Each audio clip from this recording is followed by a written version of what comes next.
I hold this as the truest definition of the deity yet given. In the radiant presence of such a thought, all human things must bow, all human pride stands back, all human ideas pale and fade. And these things came to me, and I believe them to be true.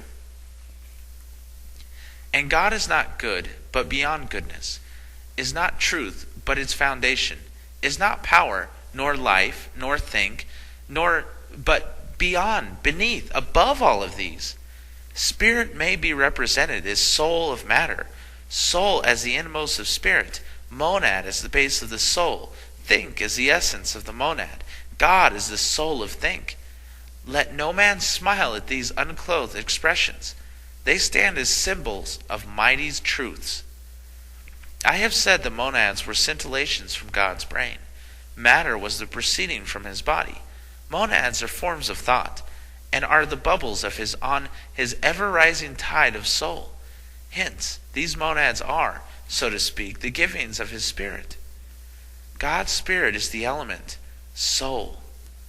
But of this soul none but himself knoweth. And as I floated there on the sea of knowledge, an impulse sprung up to know more. And these questions were fashioned in my soul, and the soul derived from out the mystery the answers appended to each question. Is not man forever in the human form? In human form, yes. In human shape, no. Man was once the monad of a finite sun. He still is so as to himself, and the body which he uses is but an outcreation, as are his mental pictures, with the difference that the latter are volitional and circumstantial, while the former is constitutional. The shape, organic, is the very best adapted to the purpose it serves, and it is the effect of a force line behind the personal consciousness. It is used for the material. It could have none in the spiritual world, save as the effect of the soul habit, or the means of the disciple in the lesser or lower departments or condition thereof. How of dead infants? Infants have spiritual bodies, and retain them till discipline places beyond their necessity. In all cases, the bodily forms are attachments to the human so long as the human is the sphere of the discipline, hence moves within the possibility of good and evil. When they leave this latter and merge into the sphere of uses, the external soul corresponds to its new state. A soul is immaterial as the nature of think, hence needs no stomach to digest food, lungs to breathe air, legs for locomotion, and so forth, for all these are principles of the soul, with mere out-created organs.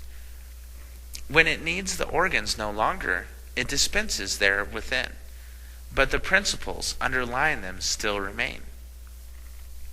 Unhurt amid the rush of warring elements, the wreck of matter, and the crash of worlds. A man sits in his study and thinks of his father's house many, many miles away. He sees it, well, brook, barn, trees, garden, flowers, all just as they really exist. Now the man's body, being a mere thing of circumstance, still remains in the study, but the man himself is gone. His body and spirit are in the room, but himself is at the old homestead. Space, time, and flight are not of the soul, only to form the things of coarser nature and lesser majesty. The soul thinks, I am there, and there it is. Certain persons gifted can see these things spiritual. All persons can at times, frequently, are sensible of the presence of others whose bodies are far away. They are made sensible of it by soul contact. It is possible for a man to project an image of himself to any distance, which image shall be mistaken for himself. These images, being such of course, cannot speak when questioned by whoever sees them. Whoever can picture the exact simulacrum of himself can will his figure whithersoever he may choose, and then persons who behold this declare they have seen this spectre, phantom, ghost, wraith, or double. Again, the man of strong will and pure desires may quit the body spiritually, actually, and be perceptible to others at a distance, may be spoken to, hold conversation, and move material objects, though his body lies scores of leagues away. Are there demons? Yes, two kinds. Forms of fear, corresponding to man's bad moral state, projected out creations from the wicked self. Such are fiends, snakes, toads, devils, and horrid monsters seen by the victim of delirium tremens. Of the same order, but beautiful, are the angels, Gillim, Houris, fairies' forms, Paris, and Naiads, seen by the rapt enthusiasts of all ages of climes, but especially of the Orient, when inspired by opium, love, and religion, out-creations of their inmost souls, subjective images objectified.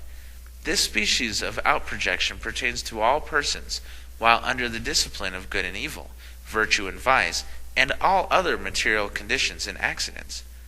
What do you mean by virtue and vice as material incidents? I mean that good and evil are but conditions environing man, while under the sway of his inevitable discipline.